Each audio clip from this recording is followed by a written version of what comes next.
രാഷ്ട്രീയ അനിശ്ചിതത്വത്തിനൊടുവിൽ ഫ്രാൻസ ബെയ്റു പുതിയ ഫ്രഞ്ച് പ്രധാനമന്ത്രി. ബെയ്റുവിനെ പ്രധാനമന്ത്രി സ്ഥാനത്തേക്ക് പ്രസിഡന്റ് ഇമ്മാനുവൽ മാക്രോൺ നാമനിർദ്ദേശം ചെയ്തു. മക്രോണിന്റെ ഈ വർഷത്തെ 4ാമത്തെ പ്രധാനമന്ത്രിയാണ് അധികാരമേൽക്കുന്നത്.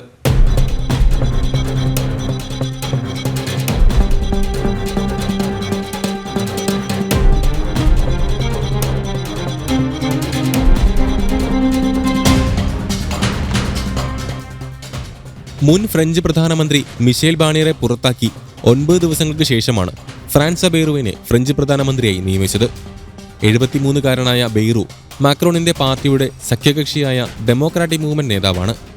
ഈ വർഷം മാക്രോണിന്റെ 4ാമത്തെ പ്രധാനമന്ത്രി കൂടിയാണ് അദ്ദേഹം. അധികാരമേറ്റെടുത്ത് 3 മാസം മാത്രം പിന്നിടുമ്പോഴാണ് മിഷേൽ ബാണിയർ രാജിവെച്ചത്.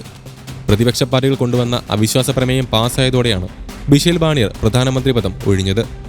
ഇടതു പാർട്ടികളും തീവ്ര വലതു പാർട്ടികളും ഒന്നിച്ചതോടെയാണ് പ്രമേയം പാസ്സായത്.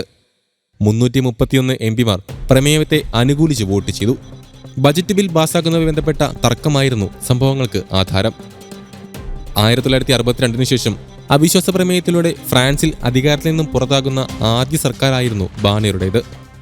ജൂലൈയിൽ നടന്ന പാർലമെന്റ് തെരഞ്ഞെടുപ്പിൽ തീവ്ര വലതുപക്ഷ പാർട്ടികൾക്ക് വലിയ തിരിച്ചടി നേടുകയും ഒരു പാർട്ടിക്കും വ്യക്തമായ ഭൂരിപക്ഷം ലഭിക്കാതിരിക്കുകയും ചെയ്തിരുന്നു.